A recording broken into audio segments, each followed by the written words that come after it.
While the Teenage Mutant Ninja Turtles were a part of most of our childhoods, they have continued to entertain us even today, with multiple video games and live-action films coming out every few months. After the recent success of the Teenage Mutant Ninja Turtles Mutant Mayhem film, Paramount Pictures has boldly decided to create an R-rated live-action, currently titled Teenage Mutant Ninja Turtles: The Last Ronin. This upcoming film is a live-action spin on a recent IDW comic by the same name, and today we will tell you everything you need to know about it. But before we go into our explanation, we have a very small request. If you like our content, please support us by subscribing to our channel. This is a small click for you, but for us it means a lot. Thank you, and let's begin. What is Teenage Mutant Ninja Turtles: The Last Ronin all about? Slated for release around the same time as IDW Comic 40th anniversary in 2025, The Last Ronin is all set to take a grittier, darker approach as compared to older, lighthearted TMNT media. It seems to be going for an R rating, which suggests that we can expect some mature themes and violence. The movie seeks inspiration from the 2020 IDW comic miniseries created by Kevin Eastman and Tom Waltz, who worked on the story after borrowing the original concept from the Turtles' original creators, Peter Laird and Kevin Eastman. While this movie marks the first time that this franchise targets an adult audience, the creators seem to know what they're doing, owing to the fact that the graphic novel that inspired this movie received raving reviews and made it to several bestseller lists upon its release. In fact, a sequel comic to The Last Ronin recently made a smashing debut with over 140,000 copies ordered, and it goes without saying that this comic storyline has certainly managed to capture the audience's attention. It does make sense for Paramount Pictures to bet their money on a live-action base of this comic, and without further ado, let us explore the comic's plot and gain some insight into the live-action storyline.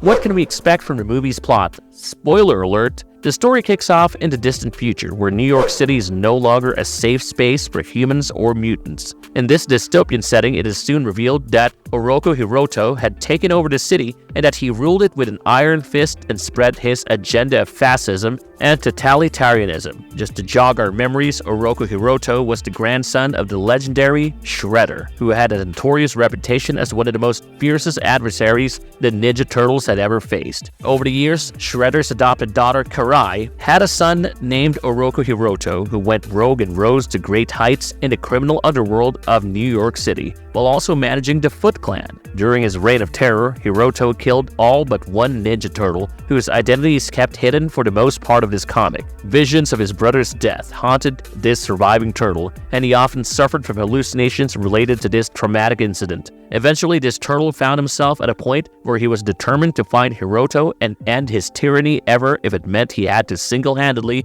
deal with the Foot Clan. Driven by his rage, the turtle made his way through New York City and defeated several Stinges, or synthetic ninjas, that had been deployed by Hiroto to guard the place. After crossing this obstacle, the Ninja Turtle finally found himself at the Foot Clan headquarters, where he failed to kill Hiroto and soon escaped. As he crashed out of the building, this turtle made his way to the sewers and accepted defeat, which led him to commit a form of ritualistic suicide known as seppuku. Samurai warriors typically committed seppuku when they failed their missions or betrayed their code of honor. While this Ninja Turtle follows this tradition, a young girl named Jones hides in his shadows and observes his movements. When he eventually passes out due to blood loss, Jones rushes to the turtle's rescue and brings him to an older April O'Neil, who recognizes him as Michelangelo. After keeping the readers on edge for most of the introduction, we finally learn that it was Michelangelo who had lost his brothers, and further comic panels reveals the series of events that drove him to such a point. As it turns out, the Ninja Turtles struck a deal with the Foot Clan after Shredder's death, and they finally settled on a truce. Sadly enough, the truce soon fell apart while Karai tried to put an end to their rivalry once and for all, and all hell broke loose. When Splinter was injured in an ambush attack, Raphael immediately confronted Karai and tried to kill her, but in an unfortunate turn of events, Karai managed to subdue him by stabbing him in the neck. While the attack also sent Karai into a coma,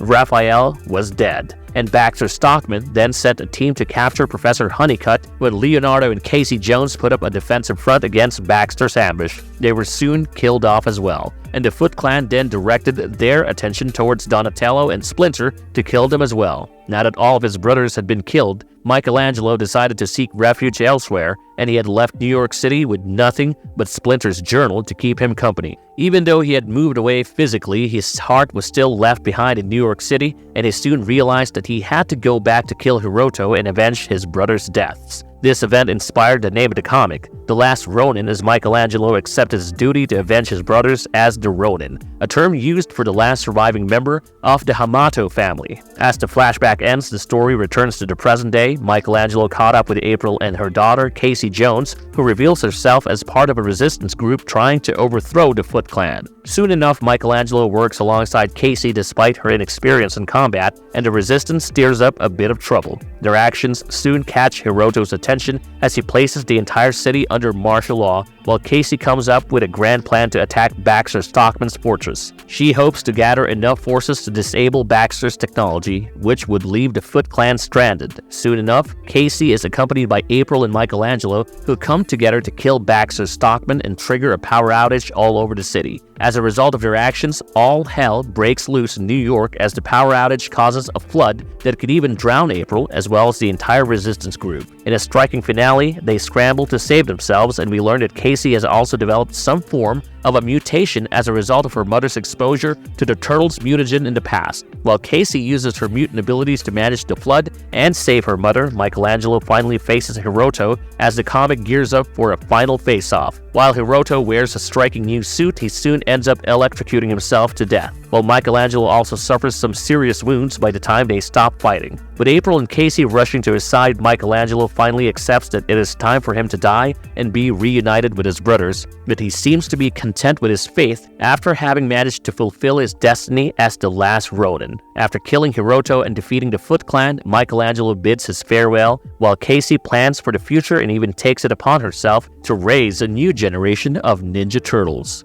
Everything we know about the film's development so far. Now that we've explored the comic's plot, it sure does show a lot of promise, and we can only hope that Paramount Pictures is successful in its attempt to create a gripping dystopian tale. While they haven't finalized the voice acting cast or revealed the director yet, they have surely taken a huge step by developing what seems to be the boldest adaptation of the franchise so far. Moreover, Tyler Burton Smith has been hired to pen the script, and given his experience with writing R-rated movies such as Boy Kills World, he surely seems like the perfect match. Moreover, Tyler also recently wrote the 2019 version of the Chucky horror franchise, a film filled with immense chaos and themes of vengeance that align with what Paramount has in mind for The Last Ronin. Besides this, Walter Hamada, former DC Films president at Warner Brothers, has struck a multi-year deal with Paramount, and he will be shepherding this film through his production company, 18 Hertz. While the movie seems to be in its initial stages, things are certainly gearing up with each day, and we can hope for an early 2025 release, just in time for IDW's 40th anniversary celebrations.